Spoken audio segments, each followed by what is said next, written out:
समयानुसार यहाँ कार्तिकेय और गणेश जी दोनों का प्राकट्य हुआ है और इन दोनों बालकों की बाल लीलाओं का दर्शन शिव महापुराण में है। क्या किया है उन्होंने? एक तो प्रेम से जीवन पलना चाहिए, बालपन जो है प्रेम के साथ पलना चाहिए, खिलना चाहिए।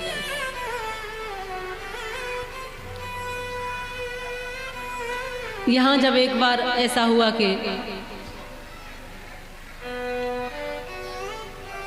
तुम दोनों भाइयों में से कौन विजेता है, पूरी पृथ्वी का चक्कर जो पहले लगाएगा उसको निश्चित कर लेंगे।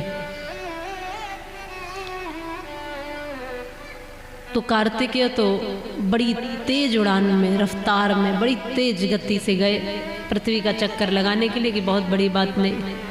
गणेश जी ने कहा कि ये तो गए मोर पर सवार होकर, मेरा मूसक तो दौड़ने वाला है नहीं इतना, तो क्या करेंगे? बस माता पिता को बिठाया और उन्हीं की परिक्रमा लगा दी। कहा मेरे लिए पूरी दुनिया की परिक्रमा हो गई। इन कथाओं से कुछ सीख मिलती है कि कार दो या न दो, पर संस्कार बच्चों को जरूर दो। ऐसा तो बनाओ कि वो आपके पास बैठ सके, संकोच न करे।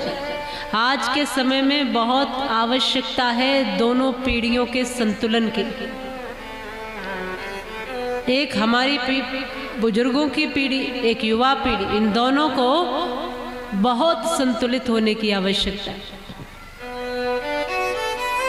बुजुर्ग कहते हैं कि हमारे पास बैठ के कुछ अनुभव लो, और युवा कहता है आज का क्या अनुभव लें, आपसे ज़्यादा तो हम ही पढ़े लिखे, आपसे ज़्यादा तो हम ही जानते हैं, आपने जो नहीं पढ़ा वो हमने सीखा है, वो पढ़ा है, क्या करेंगे आपके पास बैठकर?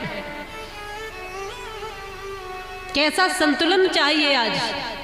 याद रखना कि जो किताबें भी तुम्हें नहीं पढ़ा सकती, वो एक अनपढ़ पिता का अनुभव तुम्हें बता सकता है। जीवन का अनुभव जो उनका है वो तुम्हें बहुत कुछ सीख दे सकता है। हुआ ऐसा कि एक बार जंगल में आग लगी और उस जंगल की आग में दो लोग फंसे, एक अंधा और एक लंगड़ा। अंधा इसलिए फंसा कि किधर जाए पता ही नहीं चल रहा था, कहीं आग में ही न चलता चला जाए। लंगड़ा इसलिए कि दिख तो रहा था पर चलने में असमर्थ था, तो वहां से नहीं चल पा रहा था। तो क्या किया, दोनों ने एक सामंजस्य बिठाया। दोनों ने, एक के पास कमी है कि वो पैर से कमजोर है, एक के पास कमी है कि वो आंख से कमजोर है, लेकिन जो कमजोरी है उसको भूलकर दोनों के पास जो जो था उसका सदुपयोग करते हुए एक सामंजस्य बिठाया। अंधे ने लंगड़े को अपने कंधे पर बिठा लिया। अंधा देख नहीं सकता था लेकिन चल तो सकता था, लंगड़ा चल नहीं सकता था पर देख तो चलता था।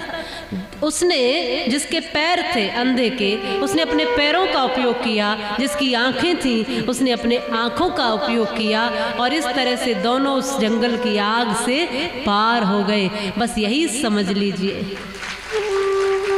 बस इतना ही जान लीजिए कि अंधा कौन है आज की जवानी और लंगड़ा कौन है बुढ़ापा। बस ये दोनों जो जो इनके पास है उन दोनों का समन्वय कर लेते हैं तो निश्चित ही हमारी रफ्तार बड़ी तेजी से होगी।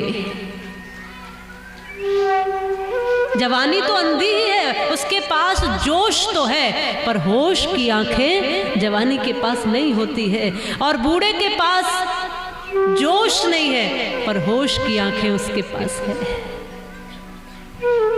बूढ़े के पास चलने की सामर्थ्य नहीं है लेकिन देखने की सामर्थ्य है, युवा के पास चलने की सामर्थ्य है पर देखने की सामर्थ्य नहीं है। बस जो नहीं है उसको भूलकर जो है वो सामंजस्य बिठाओगे तो निश्चित ही परिवार से लेकर समाज, राष्ट्र तक तरक्की करोगे, उत्थान करोगे। ये सामंजस्य आपस में बिठाना है। बहू कहती है ये सास के पास बैठ के क्या करूंगी, ये जानती क्या है।